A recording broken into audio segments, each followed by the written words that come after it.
Mic सही है। Hello मेरे मेरे बच्चों, कैसे आप सभी। मैं कृष्णा पटेल आप सभी का विनर्स ऑनलाइन स्कूल में स्वागत करता हूं। और हम क्लास 10th मैथ्स में चैप्टर नंबर 3 जो है कि हमारा चैप्टर है दो चर वाले रैखिक समीकरणों का युग्म पर हम लोग बातें कर रहे हैं। और इस चैप्टर से रिलेटेड हम लोग क्वेश्चंस पिछली क्लासेस में हमने किए हैं। आज हमारी क्लास नंबर 3 होने वाली है और इस क्लास 3 में हम लोग बहुत महत्वपूर्ण सवालों को भी हम करेंगे। यहां से हमारे काफी क्वेश्चंस एग्जाम में आएंगे। तो आइए मेरे साथ दो चर वाले रैखिक समीकरण युग्म यानी कि pair of linear equation in two variable इसको कहते हैं। और आगे हम लोग चलते हैं। हाँ, अब उसके बाद में हम लोग बात करते हैं। तो आज हमारी जो प्रश्नावली है 3.1 हमारी चल पा रही है। क्लास 10th में हमारी 3.1 प्रश्नावली चल रही है। तो यहां पर हमारे दो रैखिक समीकरण, ये वाली हमने चीजें पिछली क्लासेस में हमने अभी तक कर ली थी। दो रैखिक समीकरणों के युग्म का मानक रूप इस प्रकार का होता है। Pair of linear equation in two variable का जो स्टैंडर्ड फॉर्म है वो ये होता है ना। उसके बाद में हमने कुछ इंपॉर्टेंट चीजें हमने पढ़ी थी, पहली वाली, दूसरी वाली और तीसरी वाली। तो फर्स्ट चीज में हमने ये पढ़ा था कि अद्वितीय हल किसे कहते हैं, यानी एक हल को हम कहते हैं। तो ये वाली हमारा a1/a2 is not equal b1/b2 वाली कंडीशन बनती है। प्रतिच्छेदी रेखाएं होती है ग्राफ पर इस प्रकार की और संगत आपका हल होता है। दूसरे पे हमने पढ़ा था कि कोई भी हल नहीं होगा जब x और y की वैल्यू नहीं निकल पाएगी।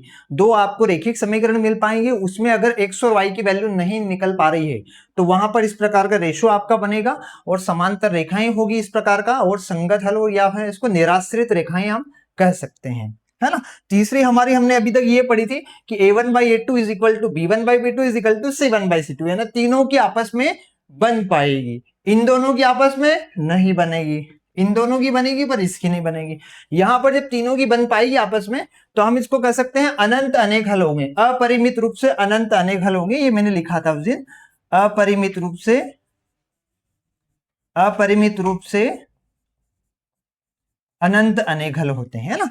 हाँ, तो ये संपाती रेखाएं होंगी, ये चिन्ह अनंत शब्द का हो गया, यहाँ पर इनफाइनाइट का हो गया है। संपाती रेखाएं ना, एक रेखा दूसरे पे आती है, उसके बाद में आश्रित वाली बात हो जाएगी। किसकी हो जाएगी, ये आश्रित हो जाती है संख्याएं, ठीक है ना। ये संख्याएं क्या होती है, आश्रित होती है। आश्रित हल या संगत हल इसको हम कह सकते हैं ना। आश्रित हल या संगत हल वो क्या होता है, इस पर आश्रित रहता है वो इक्वेशन। चलिए, तो इन चीजों से हमने पिछले क्लासेस में ये चीजें हमने देखी थी, हर चीजों को हमने डिटेल में भी समझा था। तो आगे आइए मेरे साथ, हम नए नए क्वेश्चन हम लोग आज करते हैं। बहुत इंपॉर्टेंट है आज के भी क्वेश्चन, स्टेप बाय स्टेप में आपको सॉल्यूशन बताऊंगा। पिछली क्लास में हमने प्रश्नावली 3.2 में हमने जो सवाल किए थे, एक तो जो कलम वाला और पेन वाला जो सवाल हमने कल किया था, पेन और कलम वाला, उस प्रश्न को भी हमसे ये गलती हो गई थी कि 2.2 वहां पे लिखा हुआ था इस प्रकार से, तो वो उसको 3.1 में ही है वो, तो उस पर आप लोग थोड़ा सा ध्यान देना, है ना। तो प्रश्नावली 3.1 का हमारा प्रश्न क्रमांक 2 चल रहा है और इस दूसरे प्रश्न को आज हम करने वाले हैं। तो अनुपात a1/a2 b1/b2 c1/c2 की क्या करना है, आपको तुलना करना है। और उसके बाद में रैखिक समीकरण युग्म द्वारा निरूपित एक बिंदु पर प्रतिच्छेद करती हैं रेखाएं, या फिर समांतर है वो रेखाएं, या फिर संपाती रेखाएं। तीन प्रकार की रेखाएं होती है। कितने प्रकार की रेखाएं होती है, तीन प्रकार की। एक होती है प्रतिच्छेदी रेखाएं जो इस प्रकार का शेप बनाती है, एक होती है समांतर रेखाएं, ये देखो समांतर रेखाएं। फिर तीसरे नंबर पे रेखाएं कैसी होगी, एक रेखा दूसरी रेखा पर क्या रहेगी, आश्रित रहेगी, डिपेंडेंट रहेगी उसके ऊपर। ओके, हाँ, तो ये तीन प्रकार की रेखाएं हैं, इनसे संबंधित हमारा प्रश्न है। आइए इस प्रश्न को हम करते हैं। अब मुझे बताइए यहाँ पर a1 की वैल्यू कितनी होने वाली है, 6 होने वाली है। b1 की वैल्यू कितनी होगी, -3 होगी। c1 की वैल्यू कितनी होगी, +10 होगी। ठीक है, a1 b1 c1 की वैल्यू निकल गई। अब a2 b2 c2 की वैल्यू निकालनी है। तो a2 की वैल्यू कितनी होगी, 2। b2 की वैल्यू कितनी होगी, y नहीं होगी। बहुत सारे बच्चे y लिख देते हैं, नहीं, ये y है तो कितने y हैं, ये y है एक y, तो आपको -1 लेना है और साइन के साथ में लेना है। इसका साइन क्या आ रहा है, y का साइन माइनस आ रहा है तो -1 लेना है। फिर c2 कितना हो जाएगा, c2 होगा 9। यहां तक क्लियर है आपको। ये चीजें लगाने के बाद में आप इसको बढ़िया तरीके से इन चीजों पे थोड़ा सा ध्यान लगाइए।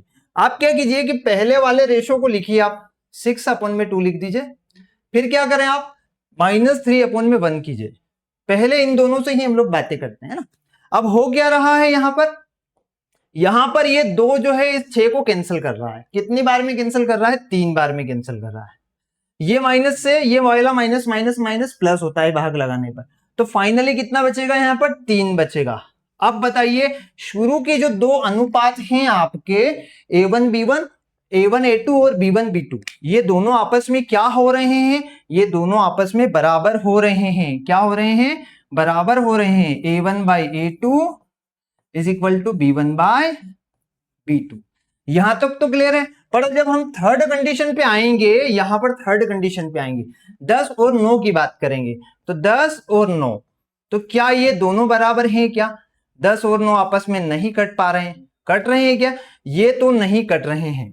तो हम इनको क्या लिख देंगे? यहां पर हम इनको लिख देंगे कि ये बराबर नहीं है, 10 और 9 ये बराबर नहीं है। तो यहां पर आपकी कंडीशन कौन सी वाली लगने वाली है? यहां नॉट इक्वल वाली कंडीशन लगने वाली है, C1/C2 वाली कंडीशन लगने वाली है। और इस प्रकार का आप अनुपात बनाएंगे। बात आ रही समझ में? एक बार फिर से मैं आपको बताना चाहता हूं, यहां से इक्वेशन नंबर फर्स्ट से हम A1B1 C1 के वैल्यू निकालेंगे और समीकरण नंबर 2 से हम A2B2 C2 की वैल्यू निकालेंगे। निकालने के बाद में इनको हम बढ़िया तरीके से यहां इस प्रकार से लिख देंगे। लिखने के बाद में फर्स्ट वाली तो इक्वल आ गई, बट थर्ड वाली इक्वल नहीं आई। तो ये जब नहीं इक्वल आती है तो क्या होता है? जब तीनों चीजें आपस में 2 तो बराबर होती है पर तीसरी वाली बराबर नहीं है, तो यहां वाले हल को हम क्या कहते हैं? कोई हल नहीं कहते हैं। कौन सा हल होगा? कोई भी हल नहीं होगा। परंतु इसमें रेखाएं कैसी होगी? समांतर रेखाएं होगी, है ना। तो असंगत हल होगा। अब प्रश्न में हमसे क्या पूछा है? उसने ये पूछा है कि प्रतिच्छेद करती है रेखाएं, या समांतर है, या संपाती है। तो बताइए कौन सी है रेखाएं? हमारे समांतर रेखाएं। इस प्रश्न में क्या आएगा हमारा उत्तर? समांतर रेखाएं आएगी। ओके, देखिए ये समांतर रेखाएं हो गई। तो हम लिखेंगे अतः, यहां पर लिखेंगे अतः समांतर रेखाएं होगी। समांतर रेखाएं होगी, ये आपका फाइनल उत्तर है। ठीक है, हल कौन सा वाला होगा? यह वाला हल होगा आपका। समांतर रेखाओं में कोई भी हल नहीं होगा। पर आपसे पूछा क्या है स्पेशल? आपसे पूछा है रेखाओं के बारे में। 3 प्रकार की रेखाएं पूछी आपसे। प्रतिच्छेद रेखा होती है क्या? तो भैया नहीं होती है प्रतिच्छेद। संपाती रेखा है क्या? संपाती भी नहीं है। तो कौन सी रेखाएं? ये समांतर रेखाएं। ठीक, तो यहां पर इस प्रकार की कंडीशन में यह अनुपात किसका है? ये जो अनुपात है ये कोई भी हल नहीं का अनुपात है। तो ये इस प्रकार से हमारा सवाल का फाइनल उत्तर रहेगा। ओके, ये वाला जो प्रश्न है आपको परीक्षा में 2 नंबर का क्वेश्चन आ सकता है, या फिर आपको ऑब्जेक्टिव पे कंडीशन आपको बन सकती है। कंडीशन कैसे बन पाएगी? ये बन पाएगी कि कोई भी हल नहीं जो होता है उसमें रेखाएं कैसी होती है। तो कोई भी हल नहीं होता है तो उसमें रेखाएं जो बनती है ग्राफ पर, वो समांतर रेखाएं बनती है। उसके बाद में केवल एक अगर हल होगा या फिर अद्वितीय हल होगा, तो वहां पर रेखाएं किस प्रकार की बन पाएगी? वहां पर प्रतिच्छेदी रेखाएं बन पाएगी। प्रश्न ऐसा भी आ सकता है कि अपरिमित रूप से अनंत अनेक हल जब होता है तो वहां रेखाएं कैसी बनती है? तो संपाती रेखा बनती है। कैसी रेखा बनती है? समापाती हो गए, संपाती रेखाएं बनती है, ये भी चले। संपाती रेखा, ठीक है ना, संपाती रेखाएं बनती है। ओके, अब हम आगे चलते हैं अगले प्रश्न की ओर। अगला जो हमारा प्रश्न हो गया प्रश्न क्रमांक तीसरा प्रश्न है जो जिसमें हम पहला प्रश्न को हम करेंगे। पहला वाला जो क्वेश्चन है ये बढ़िया तरीके से हम इसको करते हैं। 3.1 हमारी प्रश्नावली चल ही रही है। अब इसमें देखिए A1/A2 B1/B2 C1/C2 की तुलना करिए। तो सबसे पहले आप क्या करेंगे? तुलना करेंगे। क्या करेंगे? या तुलना करेंगे। तो यहां एक समीकरण ये हो गया है, पहला वाला समीकरण, और दूसरा वाला समीकरण ये हो गया है। ऐसा नहीं है कि इसके जस्ट नीचे भी पेपर में ऐसा आ सकता है, ऐसा डैश लग के भी आ सकता है, हुआ है ना। तो यहां पर देखिए A1 की वैल्यू आप ले लेंगे यहां से 3 लेंगे, फिर B1 की वैल्यू ले लेंगे आप 2, और C1 की वैल्यू आप लेंगे 5। फिर ऊपर वाले में से A2 की वैल्यू आप लेंगे, कितनी लेंगे? 2। फिर B2 की वैल्यू कितनी लेंगे? -3। फिर C2 की वैल्यू कितनी लेंगे? 7। यहां से हम करेंगे।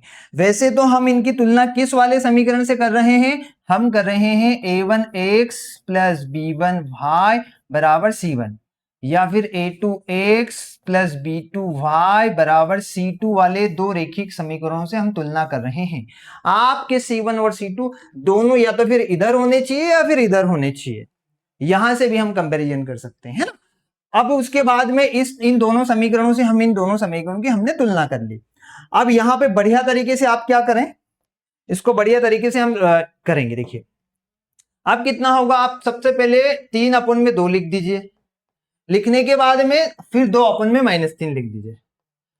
अब यहां क्या ये कंडीशन बराबर हो पा रही है, नहीं हो पा रही। क्यों नहीं हो पा रही, क्योंकि 3/2 2/3 के कभी भी बराबर नहीं हो सकता है, और ये वाली प्लस वाली और ये वाली माइनस वाली, तो ये वैल्यू आपस में कभी बराबर भी नहीं होती है। तो क्या होगा, ये नॉट इक्वल हो जाएंगे, और जब नॉट इक्वल हो जाएंगे तो हम इनका रेशो अनुपात क्या लिखते हैं, हम लिखेंगे कि भैया a1/a2 बराबर नहीं है b1/b2 के। रही बात C1 और C2 को, तो चेक ही नहीं करना आपको। अगर आपका A1 और A1 A2 की B1 B2 से नहीं बने तो C1 C2 पे जाएंगे ही नहीं हम। हाँ, तो यहां पर हमारा जो हल हो रहा है इस प्रकार का, ये कौन सा वाला हो रहा है हमारा, A1/A2 नॉट इक्वल B1/B2, ये बराबर नहीं का चिन्ह है, बराबर नहीं का। तो यहां क्या होता है, प्रश्न में हमसे पूछा क्या गया है, अब देखिए प्रश्न में हमसे क्या पूछा है। प्रश्न में हमसे यहां ये पूछा है, रेखाओं के बारे में नहीं पूछा है, प्रश्न में हमसे पूछा है कि रेखिक समीकरणों के युग्म संगत है या असंगत है। दो शब्द पूछे हैं, संगत है या असंगत है, यानी कंसिस्टेंट पूछा है या इनकंसिस्टेंट पूछा है। इसको बोलते हैं कंसिस्टेंट, कंसिस्टेंट या फिर इनकंसिस्टेंट, इसको कहते हैं इनकंसिस्टेंट, इनकंसिस्टेंट। Okay, inconsistent. तो यहां आप बताइए कि क्या हो रहा है, इस तालिका को जब हमने पढ़ा था तो इनकंसिस्टेंट यानी कि क्या होगा, संगत हल होगा, वहां पर क्या होगा, संगत हल होगा, है ना। तो देखिए अब आप कहेंगे कि संगत हल तो यहां पर भी होता है, परंतु अनुपात क्या आ रहा है, a1/a2 नॉट इक्वल b1/b2 वाला आ रहा है अनुपात। कौन सा वाला अनुपात आ रहा है हमारा, a1/a2 नॉट इक्वल b1/b2, तो हम कहेंगे अतः निकाय का संगत हल होगा, पहली वाली स्थिति के अनुसार।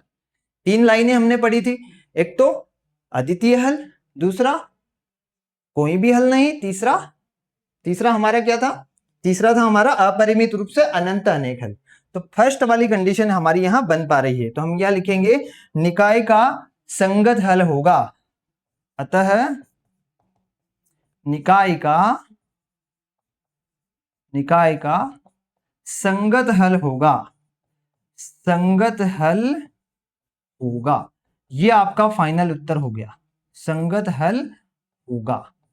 ठीक है, ये बढ़िया तरीके से आप आपका आंसर यहां से दीजिए, ये आपका फाइनल उत्तर हो गया।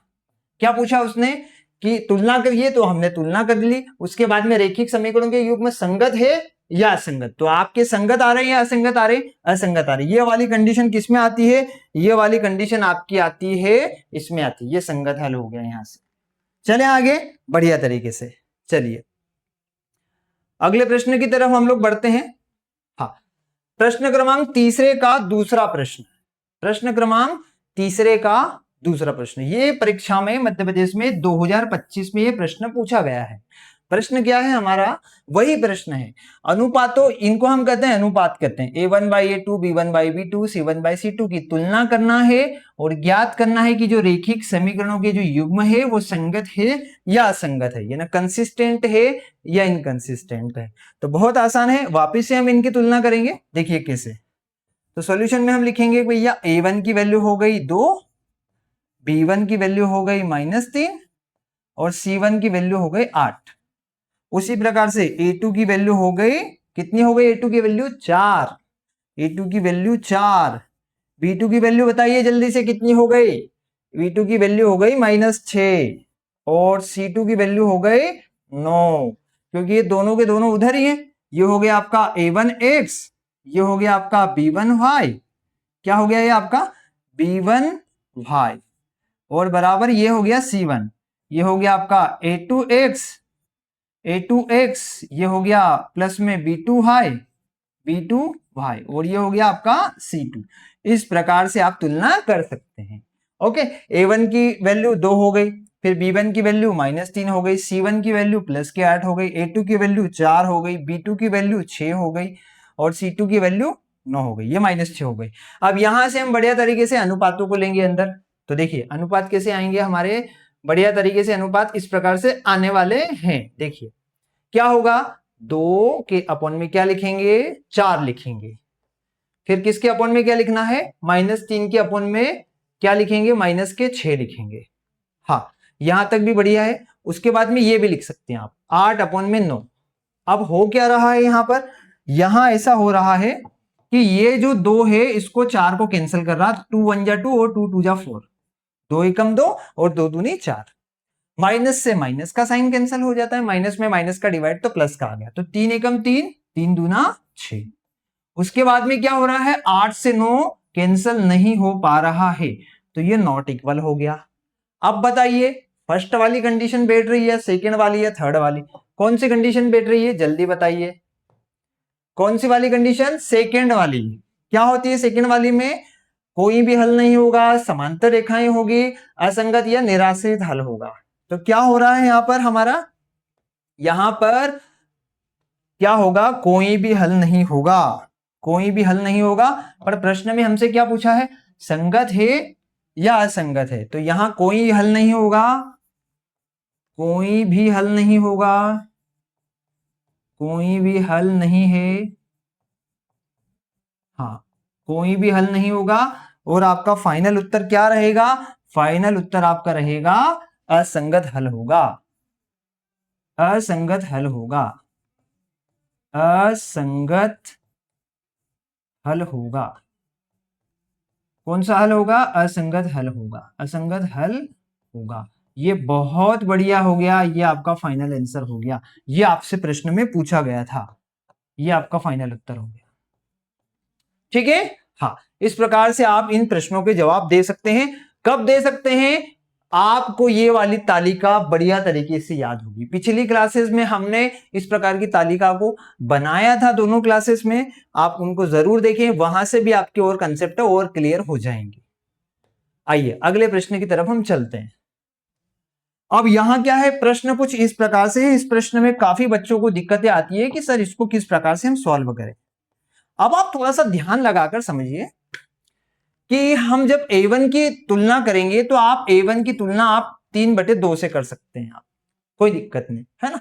तो a1 की वैल्यू हो जाएगी, ये b1 की वैल्यू हो जाएगी और ये c1 की वैल्यू, ये आपकी हो जाएगी, आपकी a2 की वैल्यू हो जाएगी, ये b2 की वैल्यू हो जाएगी और ये c2 की वैल्यू। ये यहां पर भी c1 और c2 का पार्ट उधर ही है दोनों समीकरणों में। हाँ, तो a1 की वैल्यू हो गई आपकी 3/2, b1 की वैल्यू हो गई 5/3 और c1 की वैल्यू हो गई 7। उसी प्रकार से a2 की वैल्यू क्या आ गई, a2 की वैल्यू आ गई 9, b2 की वैल्यू कितनी आ गई आपकी -10 और c2 की वैल्यू आ गई 14। बहुत बढ़िया, यहां तक क्लियर हो गया। बस अगर आपने a1 b1 c1 a2 b2 c2 की वैल्यू हो गई तो लगभग हमारा काम अच्छा रहेगा। कोई भी माइनस वाला लेना है तो माइनस वाला ले लो, क्योंकि 10 माइनस में, बाकी तो सब प्लस में ही है। अब देखिए यहां से क्या होगा, अब आप क्या करें कि इनको आप अनुपातों में ले लीजिए। कैसे लेंगे, a1/a2 को आप अनुपात में ले लीजिए, तो 3/2 को आप अनुपात में लेने जाएंगे, किसके नीचे, 9 के नीचे लेने जाएंगे। इस प्रकार से ये पूरा का पूरा अंश मान लीजिए और इसको आप मान लीजिए हर मान सकते हैं। हाँ। उसके बाद में दूसरी कंडीशन क्या आ रही है आपकी, 5/3 के बटे -10, 5/3 के अपन में -10, ये आ गई सेकेंड वाली। थर्ड वाली क्या आ सकती है आपकी, थर्ड वाली भी ले लीजिए, 7 के अपन में 14, ये हो गया। इतना क्लियर है। हाँ, अब होता क्या है कि कई बार बच्चे यहां पर कैलकुलेशन करने में मिस्टेक हो जाती है, तो वो मिस्टेक का डर अब आपका हो जाएगा खत्म। बढ़िया तरीके से समझिए, इसके नीचे कुछ नहीं है तो इसके नीचे 9 के नीचे हम क्या ले सकते हैं, 1 ले सकते हैं, थोड़ी देर के लिए ले लिया। अब क्या होगा कि इसकी बात हो रही है तो ये 1 कहां जाएगा, 3 के ऊपर जाएगा और 9 कहां जाएगा, 2 के नीचे जाएगा।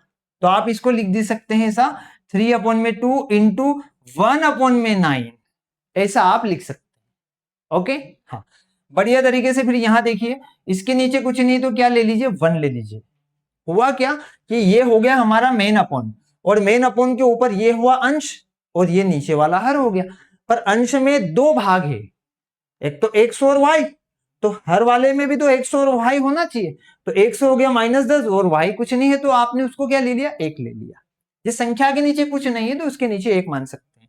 तो आप ये लिख दीजिए 5/3 इंटू लगा के 1 कहां जाएगा, ऊपर जाएगा, और नीचे कौन रह जाएगा, -10। ऐसा भी आप लिख सकते हैं बढ़िया तरीके से। फिर ये तो 7/2 तो अपने ही प्लेस पे, और ये कैंसिल होगा तो ये होगा 1/2।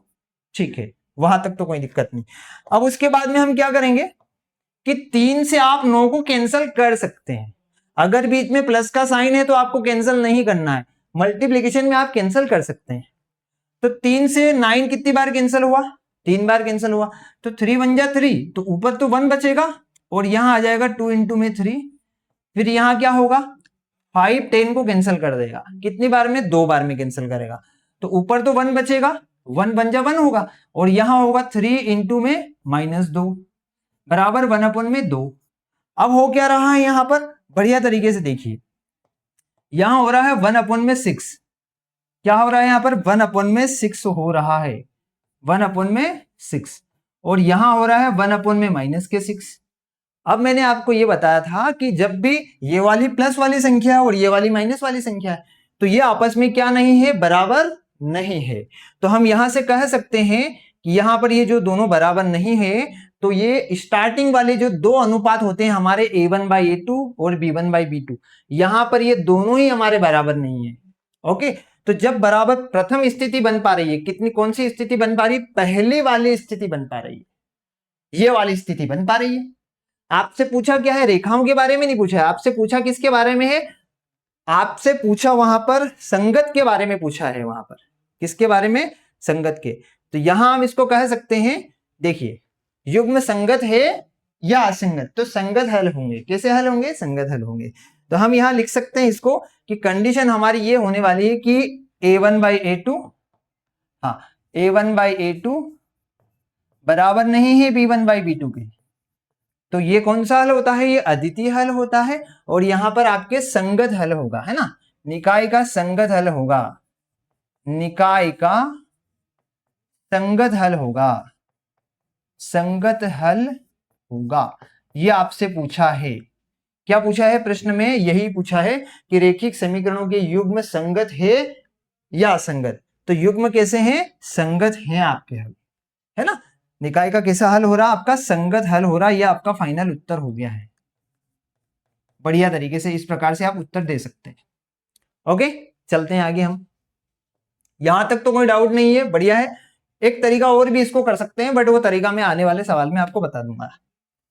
देखिए अगला प्रश्न है, प्रश्न तीसरे का चौथा नंबर वाला सवाल है हमारा। इस सवाल पे थोड़ा सा ध्यान लगाइए, ये भी बढ़िया सवाल है, मिस्टेक एक भी सवाल में आपको करना नहीं है। वही पूछा है आपसे कि संगत है या आपका असंगत है, दो चीजें पूछी यहाँ पर, संगत और असंगत दो चीजों में चलती है। हाँ, तो प्रश्नावली 3.1 हम पढ़ रहे हैं, इसमें हम प्रश्न क्रमांक 3 का प्रश्न क्रमांक चौथा हम कर रहे हैं, प्रश्न क्रमांक 3 का चौथा वाला पार्ट हम कर रहे हैं। तो देखिए बढ़िया तरीके से आ जाइए।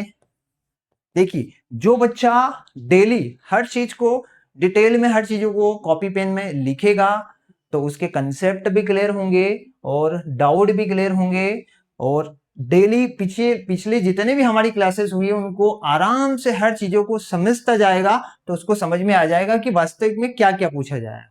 इस प्रकार के आपको दो रेखिक समीकरण दे देंगे, तो कभी वो संगत है असंगत के ऊपर प्रश्न पूछ सकता है, तो कभी वो किसके ऊपर प्रश्न पूछ सकता है, वो रेखाओं के ऊपर भी प्रश्न पूछ सकता है। अभी हमने रेखाओं के ऊपर भी हमने प्रश्न किए थे, ये वाला प्रश्न। अभी हमने तुलना करने के बाद में ये दो हमको रेखिक समीकरण युग्म दे दिए थे, तो हमको यहाँ पर निरूपित रेखाओं के बारे में हमसे उसने प्रश्न पूछ लिए कि रेखाएं प्रतिच्छेदी है कि समांतर है कि संपाती है। अगला प्रश्न ये बन गया आपका कि समगत और संपाती। तो आपको सबसे इंपॉर्टेंट ये है कि ये वाली जो टेबल है, ये तालिका है, ये इस चैप्टर की बहुत मैक्सिमम आपके नंबर कवर करवाने वाली है। ओके, हाँ, टेबल बहुत जरूरी है। आगे चलिए बढ़िया तरीके से हम सवालों को सॉल्व करते हैं। इस वाले प्रश्न पे थे हम। हाँ, तो यहां पर हम लोग a1 की वैल्यू क्या होगी, a1 की वैल्यू डायरेक्ट आप लिखें 5, b1 की वैल्यू आप लिखेंगे -3 और c1 की वैल्यू लिखेंगे 11। ओके, हाँ। अब a2 की वैल्यू क्या लिखेंगे, हम a2 की वैल्यू लिखेंगे -10। फिर b2 की वैल्यू क्या होगी, b2 की वैल्यू हो जाएगी हमारी 6 और c2 की वैल्यू हो जाएगी -22। बढ़िया तरीके से, हाँ, ये हमने ले लिया a1 b1 c1 और a2 a2 c2 की हमारी वैल्यू आ गई। आने के बाद में हम इनको क्या करेंगे, इनको अनुपातों में लेंगे। तो 5 के नीचे हम लेंगे -10 ले लेंगे, उसके बाद में हम लेंगे -3 के नीचे 6 ले लेंगे, -3 के नीचे 6 ले लेंगे। आप इसको भी ले सकते हैं 11 के नीचे -22। बहुत सारे बच्चों को ये डाउट रहते हैं कि सर -10 पे लगा हुआ है, क्या बीच में लिख दें? हाँ, ये बीच में ही, ये पूरा फ्रैक्शन है ये, है ना। तो ये जो पूरी भिन्न संख्या जो है ये, इसको हम यहाँ बीच में ये संख्या माइनस लगा सकते हैं। तो अगर ये कैंसिल होगा यहाँ पर, तो 5 से 10 कैंसिल होगा 2 बार में, 5 1 जा 5 और 5 2 जा 10। तो ये हो गया माइनस का 1/2। अब ये 3 से 6 कैंसिल होगा, तो माइनस को बीच में लिख लीजिए, 3 एकम 3, 3 दूना 6। उसके बाद में 11 से 22 भी कैंसिल होगा, कितनी बार में होगा, 11 से 22 2 बार में कैंसिल होगा, 11 एकम 11, 11 दूना 22। अब माइनस नीचे लगा तो उसको प्लस लगा लीजिए, यहाँ पे बीच में लगा लीजिए। अब तीनों वैल्यूज हमारी कैसी आ रही है, -1 -1 -1/2 -1/2 -1/2, तीनों की आपस में बराबर है वैल्यू, है ना। तो यहां पर कंडीशन आपकी बन रही है a1/a2 b1/b2 के बराबर है और c1/c2 भी बराबर है। तो यहां पर क्या हो गया, सबका साथ सबका विकास हो गया, है ना। तीनों आपस में क्या हो गए, बराबर हो गए हैं, है ना। तो यहां पे क्या होगा, असंगत हल होगा, संगत हल होगा। कैसा हल होगा, संगत हल होगा हमारा। मैंने बताया था आपको कि अगर तीनों कंडीशन है अगर बराबर हो जाएं तो हल कैसा होगा, संगत हल होगा, आश्रित संगत हल होगा, है ना, या फिर डिपेंडेंट कंसिस्टेंट सॉल्यूशन होगा। तो कहने का मतलब यह है, हमसे प्रश्न में दो ही चीजें दी गई है हमको। प्रश्न में कौन कौन सी दो चीजें हमको प्रश्न में पूछी है कि संगत है या असंगत है, तो क्या है वो, संगत हल है। ओके, तो हम कहेंगे अतः निकाय का संगत हल होगा। अतः, या फिर आप युग्म भी लिख सकते हैं, अतः युग्म, अतः जो युग्म आपको दिए गए हैं, अतः युग्म संगत हल होगा, संगत हल होगा। ये आपका सवाल का फाइनल आंसर है, संगत हल होगा, ये आपका उत्तर है। बहुत बढ़िया तरीके से हर चीजों को मैं डिटेल में बता रहा हूं। आप यकीनन आप थोड़ा सा इस चीज को डिटेल में लिखते जाइए, आपके क्वेश्चंस बहुत आसान तरीके से बन पाएंगे। आपके यहाँ के जो डाउट हैं छोटे छोटे से हैं, इनको दूर कर रहा हूं मैं। बस थोड़े कुछ समय के बाद आपको और थोड़ी सी तैयारी हो जाएगी आपकी। ओके, देखिए यहां हो गया। अगले सवाल पे हम लोग आते हैं। अब प्रश्न क्रमांक 3.3 का वापिस से हमारा प्रश्न क्रमांक 3 का आज हम 5वां सवाल वापिस से आ रहा है। अब 5वें सवाल में हमको क्या करना है, ये भी बात ध्यान रखिए। इसको भी हम वैसे ही करेंगे अभी जो हमने पिछले क्वेश्चन को किया था। अब बताइए a1 की वैल्यू क्या होगी, वो होगी 4/3। b1 की वैल्यू क्या होगी, b1 की वैल्यू होगी 2। c1 की वैल्यू क्या होगी, वो होगी 8। इसमें से हमने a1 b1 और c1 की वैल्यू हमने निकाल ली है। निकालने के बाद में हमने क्या किया है, a2 b2 c2 की हम वैल्यू निकालेंगे। तो a2 की वैल्यू हो गई हमारी, a2 की वैल्यू हो गई 2, बढ़िया तरीके से। ये हो गई 2 हमारी a2 की वैल्यू। फिर b2 की वैल्यू क्या हो गई, 3 हो गई, प्लस के 3। फिर c2 की वैल्यू क्या हो गई, 12 हो गई। a1 b1 c1 a2 b2 c2 की वैल्यू निकलने के बाद में बढ़िया तरीके से आ जाइए। यहां पर तीनों को आप फर्स्ट क्लास से इस प्रकार से लिख लीजिए। 4/3 के होल अपन में क्या लिखेंगे, 2 लिखेंगे, इज इक्वल टू 2 के अपन में क्या लिख देंगे, 3 लिख देंगे। 8 के अपन में क्या लिख देंगे, 12 लिख देंगे। लिख दिया, हाँ। लिखने के बाद में आप क्या करें कि 2 के नीचे कुछ नहीं है तो क्या लगा लेंगे, 2 के नीचे कुछ नहीं तो 1 लगा लेंगे। लगा लिए हमने एक। वही प्रोसेस हम करेंगे, मैंने आपको कहा था 1 का इंटू 4 में करेंगे। तो 4/3 कर दीजिए और नीचे वाला जो हमारा ये जो बटा है, ये मेन बटा, नीचे वाली संख्या उलट गुणित हो जाएगी। पलट जाएगी, तो 1 कहां चला जाएगा, ऊपर, और 2 नीचे रह गया। आगे की प्रोसेस में 2/3 तो चल ही रहा है। अगर इन दोनों नंबरों को कौन सा वाला नंबर डिवाइड कर रहा, 8 और 12 को कौन सा वाला नंबर डिवाइड करेगा, 4 करेगा। 4 इसको करेगा 2 बार में और 4 इसको करेगा 3 बार में। एक यहां से बेसिक इंफॉर्मेशन आपके लिए ये रहेगी कि 8 और 12 की बात अगर मैं कहूं तो 8 और 12 का जो एचसीएफ जो होता है, हाईएस्ट कॉमन फैक्टर, ये होता है 4 होता है।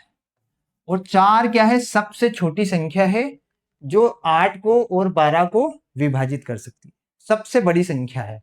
4 क्या है, सबसे बड़ी संख्या है जो 8 और 12 को एक साथ क्या कर देती है, विभाजित करती है, डिवाइड करती है। देखिए वैसे तो 8 और 12 को 2 भी डिवाइड करता है, परंतु 2 से बड़ा कौन सा नंबर है, 4। 4 क्या कर रहा है, 8 और 12 को क्या कर रहा है, पूरी तरह विभाजित करता है। तो हमने इन दोनों को 2 से विभाजित न करने के बजाय, हम कर सकते हैं पर न करने के बजाय हमने 4 से दोनों नंबरों को डिवाइड कर दिया।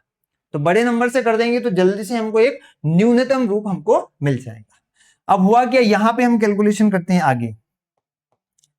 तो यहां पर अगर 2 से हम इस 4 को डिवाइड कर सकते हैं 2 बार में, तो 2 बचेगा यहाँ, तो 2 एकम 2 होगा, अपॉन में कितना हो गया, 3। फिर ये 2 अपॉन में 3 हो गया, फिर ये 2 अपॉन में 3 हो गया। यहां पर फिर से क्या हो गया, सबका साथ सबका विकास हो गया, है ना। तीनों के आपस में क्या हो गई, बराबर की बातें हो गई। तो बताइए संगत होगा या असंगत होगा, क्या होगा, संगत होगा या असंगत होगा, बताइए। ये होगा संगत हल होगा, क्या होगा, संगत हल होगा। अगर तीनों कंडीशन हमारी बराबर आ रही है, तीनों अनुपात हमारे अगर बराबर आ रहे हैं, तो हम क्या कहेंगे, तीनों अगर अनुपात बराबर है तो संगत हल कहेंगे, या फिर आश्रित संगल हम इसको कह सकते हैं। ऑप्शन में है नहीं हमारे, पर हम इसको कह सकते हैं इस प्रकार से। बढ़िया तरीके से आ जाइए, ठीक है। तो आगे चलते हैं, इसको हम लिखेंगे अतः युग्मों का संगत हल होगा, अतः युग्मों का संगत हल होगा, संगत हल होगा। कौन सा हल होगा, संगत हल होगा। ये आपके सवाल का उत्तर है। बढ़िया है, ठीक है। अगले सवाल पे हम आते हैं। ये वाला सवाल हो गया हमारा, बढ़िया तरीके से आप सॉल्व कर सकते हैं। यहां पर किसी भी प्रकार का कोई डाउट हो तो आप जरूर बताएं। वैसे तो आपको मैंने यहाँ क्लियर कर ही दिया है, आप कमेंट सेक्शन में और पूछ सकते हैं। चलिए प्रश्न क्रमांक 4 का पहला सवाल। हमारे टोटल यहाँ पे कितने प्रश्न हो गए थे, 5 प्रश्न हमारे हो गए थे वहां पर, पांचों के पांचों प्रश्न हमने कर लिए थे। अब आइए अगले सवाल की तरफ। अब इस प्रश्न में हमको क्या पूछा गया है, प्रश्न क्रमांक तीसरा है, 3.1 का हमारा प्रश्न चल रहा है। तो यहां ये जो प्रश्न है इसमें कहा गया है कि निम्न रैखिक समीकरण को युग्मों में से, ये वाला एक रैखिक समीकरण है और ये भी एक रैखिक समीकरण है, तो दोनों रैखिक समीकरणों का दोनों मिलाकर क्या हो गया, युग्म हो गया। तो युग्मों में से कौन से युग्म संगत है और कौन से असंगत है। अभी हमने पिछले क्वेश्चन में वही प्रोसेस की, वैसे ही हमको करना है। आपको यह पता लगाना है कि दोनों समीकरणों में कौन से संगत है और कौन से असंगत है, ये चीजें हमको बतानी है। उसके बाद में वहां पर एक चीज एक्स्ट्रा और पूछी, इसने बढ़ा के पूछी है, यदि संगत है, अगर वो हल अगर आपका संगत आ रहा है तो क्या करना है, ग्राफीय विधि से हल भी ज्ञात करना है। उसका क्या करना है, ग्राफीय विधि से हल भी ज्ञात करना है। तो देखिए इसका संगत हम निकालते हैं, संगत है या नहीं, इस पर प्रश्न पे हम विचार करते हैं। अब बताइए जरा कि यहां पर x, y और z, ये हो गया हमारा x1 plus y, x plus y बराबर 5। तो यहां पर अगर मैं a1 x से कंपेरिजन करूं, b1 y से और c1 से कंपेरिजन इसकी करूं, और दूसरे वाले की अगर मैं, दूसरा समीकरण है हमारा 2x प्लस 2y बराबर 10, और यहां पर a2x प्लस b2y बराबर c2 से तुलना अगर करें, तो बताइए a1 की वैल्यू यहां कुछ नहीं है तो क्या आएगा, 1 आएगा। यहां पर कुछ नहीं है तो क्या है, 1 है। कहने का मतलब बढ़िया तरीके से आपको समझ में आ रहा है, ध्यान से देखिए थोड़ा सा और देखिए। तो बताइए a1 की वैल्यू कितनी हो गई, 1, b1 की वैल्यू भी 1 हो गई, और c1 की वैल्यू कितनी हो गई, 5 हो गई। उसके बाद में a2 की वैल्यू कितनी हो गई, a2 की वैल्यू हो गई 2। फिर b2 की वैल्यू हो गई, b2 की वैल्यू भी हो गई 2, और c2 की वैल्यू हो गई 10। अब हुआ क्या, पहले ही मैं आपको एक बात क्लियर कर देता हूं कि यहां पर ये जो पहला वाला जो हमारा समीकरण है, इस समीकरण में अगर हम 2 का गुणा कर दें, पहले रेखिक समीकरण में अगर हम 2 का गुणा कर दें तो दूसरा वाला रेखिक समीकरण हमको मिल सकता है। देखिए यहां अगर मैं 2 का करूंगा तो यहां पर भी करना पड़ेगा, फिर 5 में भी करना पड़ेगा, तो 10 हो जाएगा। ओके, तो एक दूसरे समीकरण एक दूसरे पर क्या है, आश्रित हैं। क्या है, आश्रित का मतलब होता है डिपेंडेंट है एक दूसरे के ऊपर। इसलिए ये वाली कंडीशन यहीं से हमको पता चल जाता है कि एक दूसरे के ऊपर क्या है, वो आश्रित है, डिपेंडेंट है ना। तो यहां पर ये वाला रेशो बनने वाला है। अभी मैं आपको बताता हूं ये वाला रेशो आपका बन पाएगा। देखिए बढ़िया तरीके से अब कैसे होगा है। अब यहां पर हमने सबसे पहले क्या लेना है, A1, यहां जो रेशो है आपके A1/A2 का रेशो है आपका 1/2, फिर अगला है आपका फिर 1/2, फिर है आपका 5/10, 5/10। अब अगर हम 5 से 10 को डिवाइड करें तो कितना हो जाएगा, 2 हो जाएगा। वैसे तो ये 1/2 हो गया, ये भी 1/2 हो गया और ये भी 1/2 हो गया। तो ये कंडीशन किस प्रकार की कंडीशन बन रही है, ये वाली कंडीशन बन पा रही है हमारी, कैसी कंडीशन बन रही है, ये वाली जो कंडीशन बन पा रही है, ये बन पा रही है हमारी A1/A2 is equal to B1/B2 is equal to C1/C2 की। अब C1/C2 की कंडीशन बन पा रही है तो हम कह सकते हैं यहां पर कि कौन सा वाला हल होगा, अपरिमित रूप से अनंत अनेक हल होगा, अपरिमित रूप से अनंत अनेक हल होगा, रेखाएं आपकी संपाती होगी और आश्रित संगत हल होगा। वैसे प्रश्न में आपसे क्या पूछा है, संगत और असंगत के बारे में पूछा है, तो हम यहां जवाब देंगे कि यहां पर ये हमारा जो हल है वो संगत हल है, तीनों कंडीशन आपस में बराबर है। और पूछा क्या है, यदि संगत है, हाँ तो भैया संगत है, तो ग्राफीय विधि से भी हम इस प्रश्न को सॉल्व करने वाले हैं। ओके, हाँ तो देखिए हम इसको करेंगे आगे। निकाय का संगत हल होगा, संगत हल है, संगत हल होगा, संगत हल होगा, ये इस सवाल का फाइनल आंसर है। अब प्रश्न की बारी आती है कि इसको हम ग्राफ विधि से कैसे सॉल्व करें, इस प्रश्न को हम ग्राफीय विधि से कैसे सॉल्व करें, अब हमारा प्रश्न आता है, ठीक है ना। हाँ तो देखिए बढ़िया तरीके से आ जाइए, और पिछले सवालों को भी हमने ग्राफ विधि से किए थे, उन सवालों को आप अपने पिछली क्लास में देख सकते हैं। आ जाइए। हाँ तो सबसे पहले हम समीकरणों को लिख लेते हैं। समीकरण हमारा क्या है, x + y = 5। तो पहला समीकरण है हमारा x + y = 5 है, x + y = 5 है। और दूसरा जो समीकरण है, ये पहला समीकरण हो गया, और दूसरा जो समीकरण है वो हमारा है 2x + 2y = 10 है। मैंने अभी आपको कहा कि ये जो दूसरा वाला जो समीकरण है ये पहले वाले समीकरण पे एक दूसरे पे आश्रित है। अगर हम क्या करें कि यहां से 2 को बाहर कॉमन निकालें तो x प्लस में y बराबर हो जाएगा 10, और x प्लस में y बराबर 10 के अपन में चला जाएगा 5, और x प्लस y बराबर 5 से कटा तो 2 बार। कहने का मतलब ये है कि जो दोनों, हाँ 2 नीचे जाएगा, तो कहने का मतलब ये 5 बार कटेगा। कहने का मतलब ये है कि ये वाला समीकरण और ये वाला समीकरण आपस में बराबर ही हैं, बस सिर्फ हुआ क्या है कि इसमें 2 का गुणा करके ये दूसरा रैखिक समीकरण बना दिया उन्होंने। ओके, तो ये एक दूसरे पर क्या है, आश्रित समीकरण है। तो इस बात का भी विशेष ध्यान रखें, पर हम इसको ग्राफीय विधि से जब हम सॉल्व करेंगे तो और हमको क्लियर हो जाएगा कि जब ये एक दूसरे के ऊपर आश्रित है दोनों रैखिक समीकरण, तो इनमें रेखाएं किस प्रकार की होती है, रेखाएं इसमें संपाती रेखाएं होती है। ग्राफ पर दोनों रेखाओं के बिंदु एक ही डायरेक्शन में आपको मिल पाएंगे। तो हम क्या करते हैं, यहाँ पर सवालों में हम सबसे पहले लिस्ट बनाएंगे इसकी। अब लिस्ट में हमने क्या क्या ली थी, देखिए इस प्रकार से आप बॉक्स बना लेंगे। हाँ, बॉक्स बनाने के बाद यहां लिख देंगे आप x और यहां लिखेंगे y। अब मैं क्या कर रहा हूं कि x की जगह मैंने ले लिया 1, तो मैं यहां 1 पुट कर रहा हूं, y किया 5 किया। 5 में से कितना कम करना है, 1 कम करना है, क्योंकि ये वाला +1 उधर जाएगा तो माइनस में जाएगा। 5 में से 1 गया तो कितना बचा आपके पास, 4 बचा। बताइए 4 आ गया। हाँ, आपने क्या रखा था, 1 रखा था तो 4 आया। फिर आपने क्या किया, आपने फिर 1 की जगह 2 रख दिया, x की जगह कितना ले लिया आपने, 2 ले लिया। फिर आप जब यहाँ 2 रखेंगे फिर y लेना पड़ेगा, फिर 5 लेना पड़ेगा, फिर 5 में से ये 2 कहाँ जाएंगे, इधर माइनस में चले जाएंगे, तो फाइनली कितना आपके पास आ जाएगा, 3 आ जाएगा। जब आपने कितना रखा, 2 रखा, तो यहाँ पे 3 आ गया। कितना आ गया, 2 रखा तो 3 आ गया। थोड़ा सा ध्यान लगा के देखिए, मैं आपको ये कहना चाहता हूं कि जहां पर दो राशियों के जोड़ जो हैं, ये जो हमारी दो चर राशियां हैं, इनका जोड़ 5 के बराबर होना चाहिए। तो वास्तविकता है कि 5 के बराबर है, कि 4 और 1 को जोड़े तो 5 आ रहा है, 3 और 2 को जोड़े तो भी 5 आ रहा है। तो यहां से ये वाली चीजें यहां से क्लियर होती है ना। अगली बात आती है हमारी, थोड़ा सा और हम आगे बढ़ते हैं। इतना हो गया हमारा, 5 हो गया, ठीक है।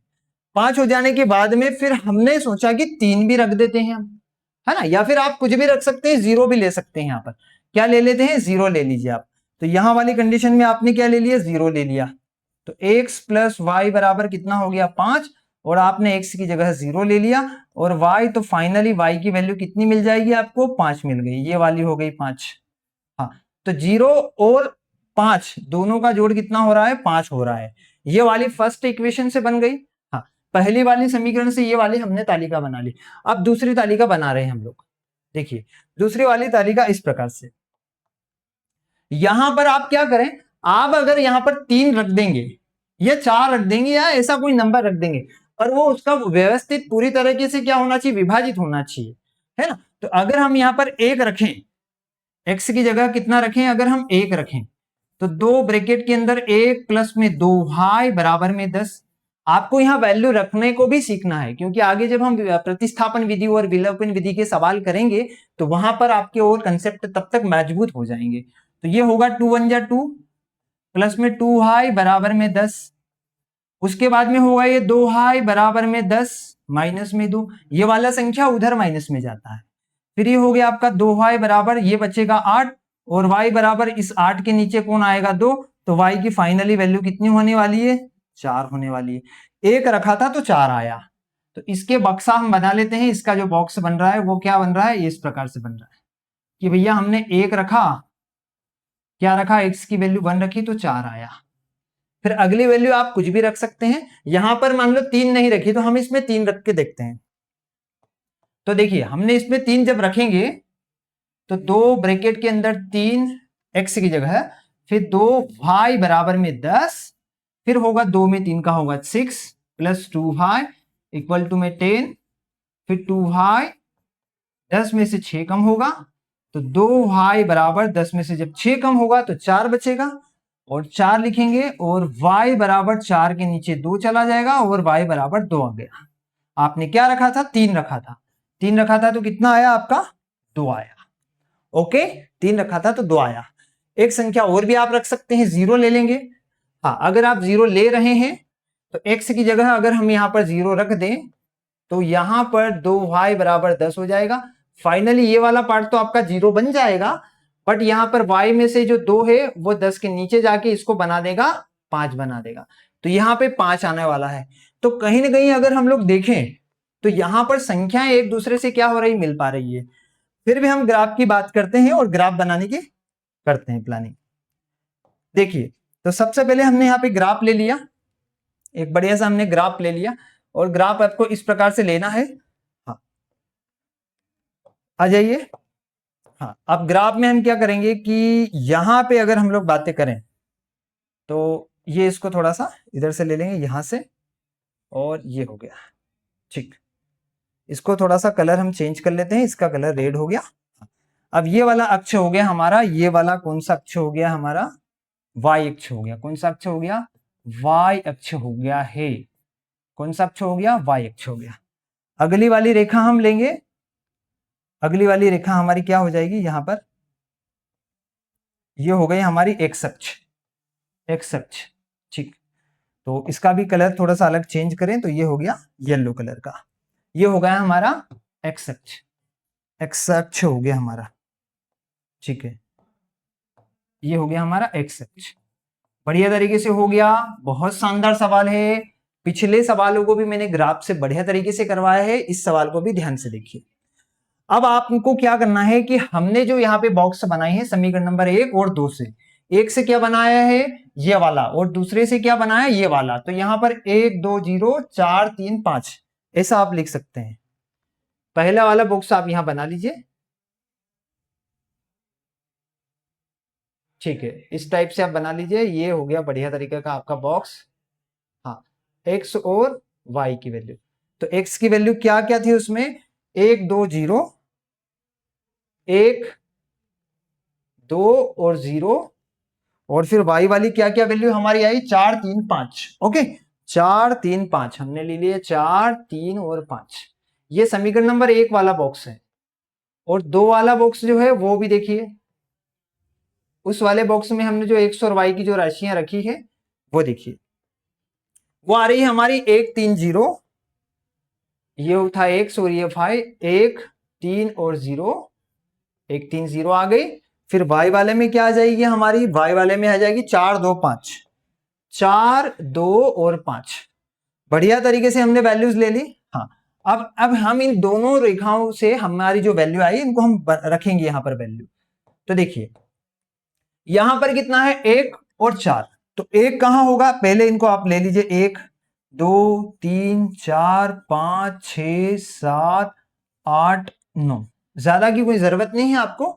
और इधर क्या ले लेंगे आप, इधर भी 1 2 3 4 ले लेंगे, 1 2 3 4 5 6 7 8। मैक्सिमम ज्यादा लेना नहीं है, ग्राफ में जो जो चीजें हमको हमने टेबल में निकाली है उतने ही नंबर्स हमको लेना है।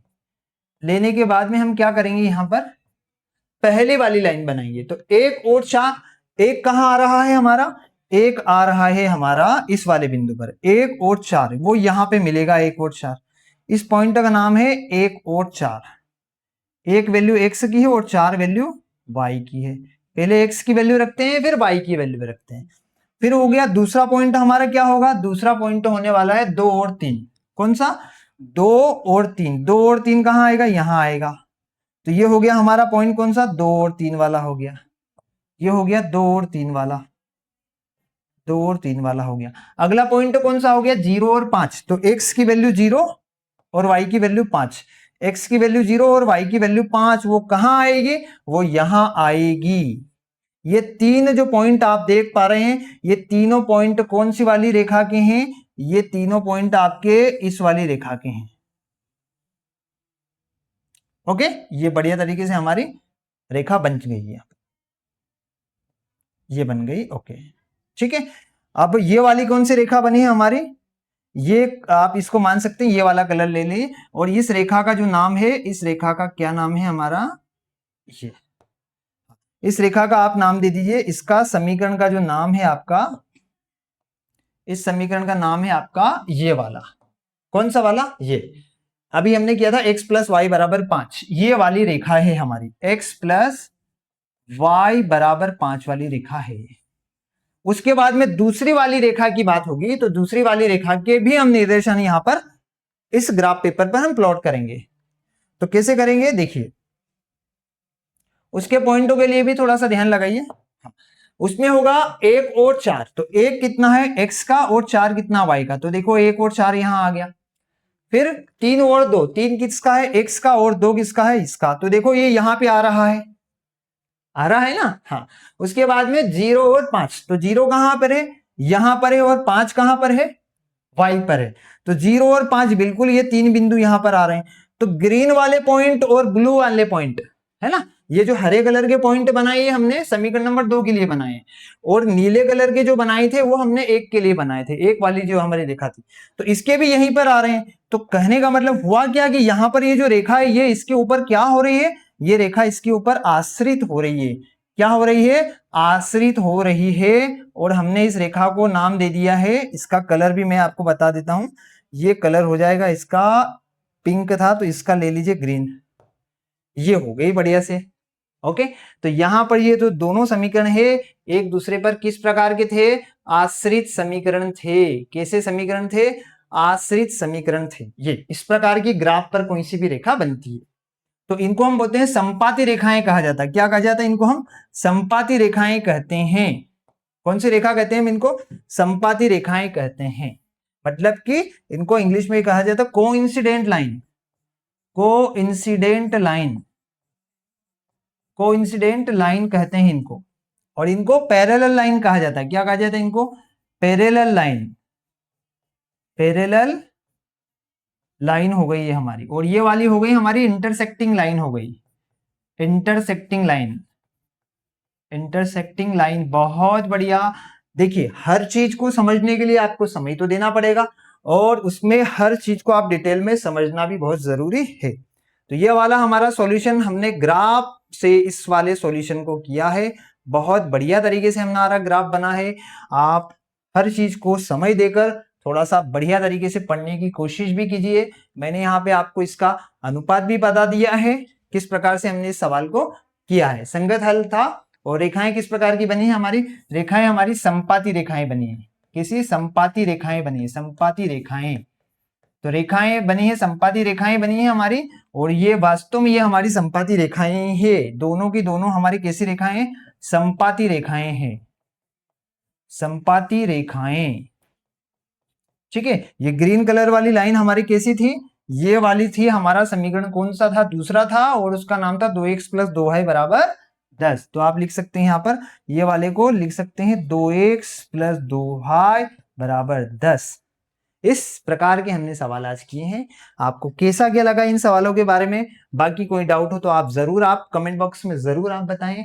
और यहाँ पर आगे हम चलते हैं, तो विनर्स इंस्टीट्यूट का हमारा ऑफिशियल चैनल है, यहाँ से आप कुछ चीजों से आप ऐड हो सकते हैं। और यहाँ पे मैंने जो पढ़ाया आपको, जो भी चीज लिखित में है, यहाँ पर आपको PDF फाइल में आपको मिल जाएगी बेहतरीन तरीके से। और यहाँ पर विनर्स का प्रैक्टिस जोन है, यहाँ से आप जुड़ सकते हैं। आगे हम चलते हैं, तो ऑनलाइन स्कूल बाय विनर्स का हमारा ऐप है, यहां से इसको आप शेयर करें अपने मित्रों के साथ, और जरूर एक बेहतर सपना बनाने के लिए चलिए क्लास 10th में बेहतरीन परसेंटेज के लिए ऑनलाइन स्कूल बाय विनर्स के चैनल को लाइक करें, सब्सक्राइब करें। और वीडियो अगर आपको अच्छी लगी है तो एक लाइक दे के जरूर जाएं, कमेंट करें, दोस्तों के साथ शेयर करें। और बाकी हम लोग थोड़ा और आगे चलते हैं, तो कुछ सोशल मीडिया के चैनल हैं, इन पर आप लोग संपर्क कर सकते हैं, जुड़ सकते हैं इन चीजों से। आप देख ही रहे हैं कैसा क्या लगा सेशन, आपको जरूर बताएं और प्रैक्टिस करते रहें। तब तक के लिए जय हिंद।